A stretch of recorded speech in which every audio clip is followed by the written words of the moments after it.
Приветствую вас на моем канале. В сегодняшнем видео буду делать выкладной френч золотого цвета, но не совсем привычным способом для меня. Если вам интересно, как я буду переносить линию улыбки, присоединяйтесь, а с вами я, Миронова Виктория. Итак, прошло 4 недели и пора уже менять дизайн на вот этих ручках. Как видите, материал относился отлично, так что сегодня буду переделывать дизайн. Был у нас красный выкладной френч, а сегодня будем делать золотой.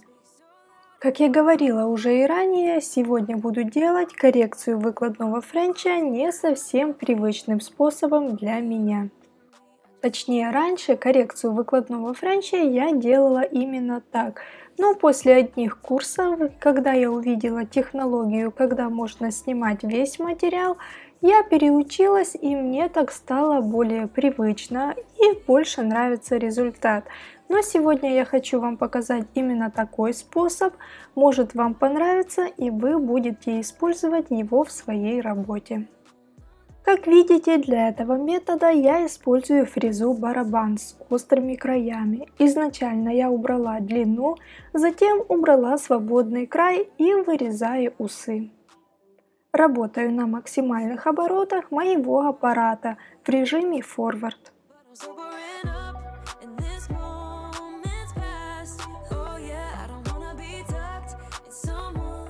Когда примерно уже вырезала линию улыбки, беру твердосплавную фрезу с черным маркером и снимаю весь топ. Также просматриваю, чтобы не было отслоек. Если они есть, сразу же их убираю.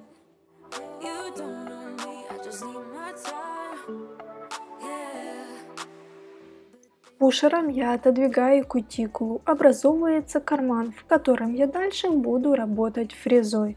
Можно, конечно, кутикулу и не отодвигать, но мне больше нравится работать с аппаратом, когда все-таки есть карман. Тогда точно видишь, что нужно подчистить. Фрезой пламя с острым носиком вычищаю весь птериги из-под кутикулы. Изначально я работаю на форварде, скорость вращения фрезы примерно где-то 15 тысяч оборотов. Затем переключаю свой аппарат в режим реверса и обрабатываю вторую сторону.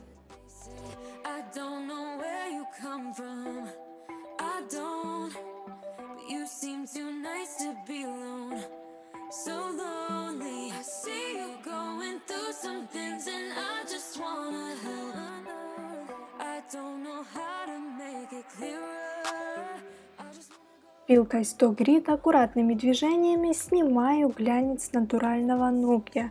Его не нужно пилить, а просто аккуратненько немного поцарапать, чтобы лучше сцеплялся твердый материал с натуральным ногтем. Вы часто меня спрашиваете, почему я не обрезаю кутикулу до коррекции, ведь она мне потом мешает. Я ее не убираю, потому что боюсь просто поранить клиента пилкой, а это уже не очень приятный момент. Девчонки, а вы убираете кутикулу до коррекции или после? Пишите в комментариях. После того, как обработала ногтевую пластину пилкой, конечно, наношу вспомогательные жидкости. Это дегидратор и бескислотный праймер. Когда праймер подсох на воздухе, втирающими движениями совсем тоненьким слоем наношу базовое покрытие. Сегодня использую обычный прозрачный гель. Хорошенько его вжимаю, чтобы он прям хорошо впитался в натуральный ноготь, и тогда будет лучшая сцепка. Теперь беру небольшой шарик акрилатика, выкладываю его в зоне кутикулы, затем распределяю его по всему ложу, которое у меня уже есть. Это делать намного проще, потому что уже есть намеченные контуры. Для работы с акрилатиком я использую 96% спирт. Я вмакиваю кисть в жидкость, затем кисть аккуратно вытираю в салфетку, чтобы кисточка была совсем чуть-чуть влажная. Затем уже приступаю к работе, аккуратно разглаживая материал. После того, как материал полностью заполимеризовался в лампе, я вытираю липкий слой и приступаю к тому, что придаю четкости линии улыбки. Обычно я это делаю сразу пилкой, но сегодня я прорезаю усы вот такой керамической насадкой. Работает мой аппарат со скоростью 35 тысяч оборотов. Фреза вращается по часовой стрелке.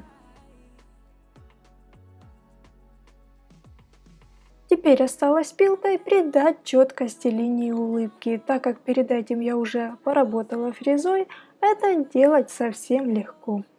Я люблю, когда линия улыбки четкая, поэтому всегда стараюсь прорисовывать ее более плотным материалом, чем мои замесы. Сегодня использую вот такую золотую краску.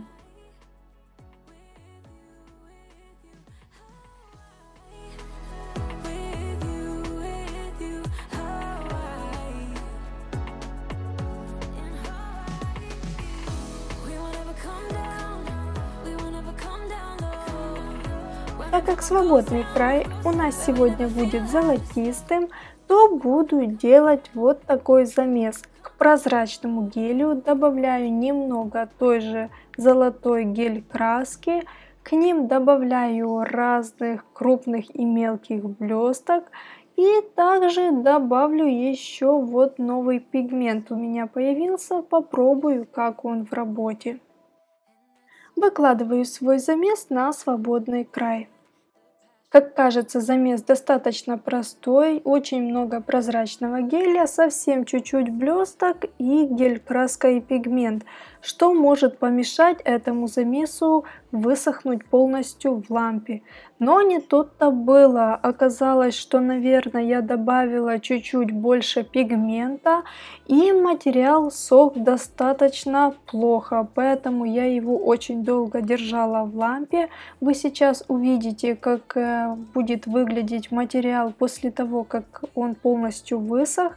Он немного расплылся, и это мне не очень понравилось, ведь пришлось побольше пилить. Как хорошо, что у нас сейчас есть аппараты, и мне не придется сейчас вручную просто выпиливать эту гору материала пилкой.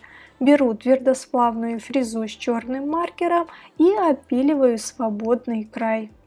Также этой фрезой я выпиливаю лишнюю толщину и убираю остатки красного выкладного френча.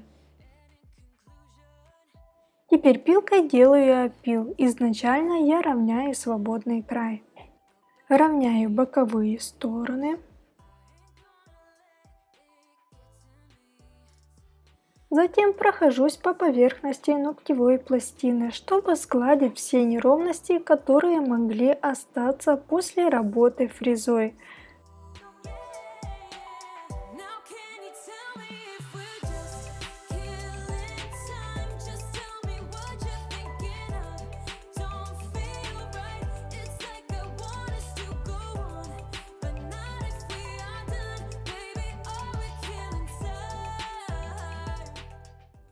Возле кутикулы работаю очень аккуратно, только ребром пилки.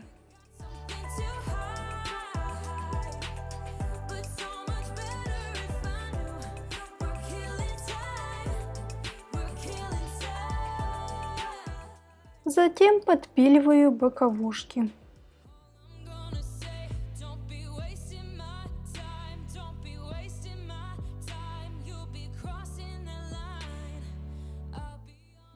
Тонкой керамической фрезой выпиливаю натуральный ноготь из-под смоделированного. Также убираю лишнюю толщину.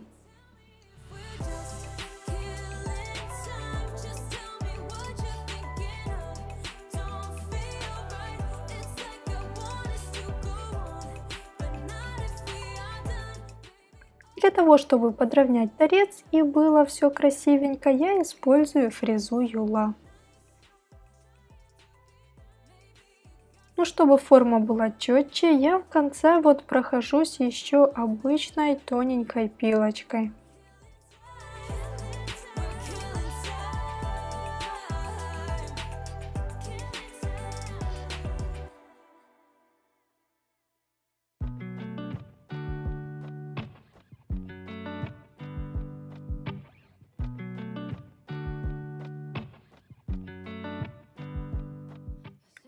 теперь осталось сделать маникюр. Я ножницами срезаю кутикулу, затем ножницами обрезаю все заусеницы, также немного зашлифовываю все алмазным шариком со скоростью 5000 оборотов.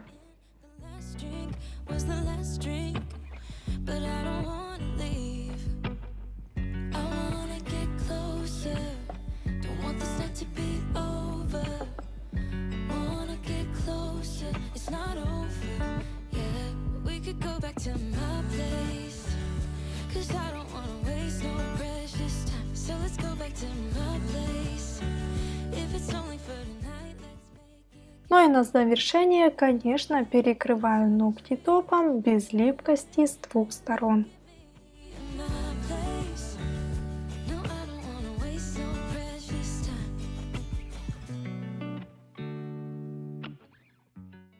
Вот такой маникюр у нас сегодня получился, как нам кажется, отличный вариант для новогодней ночи.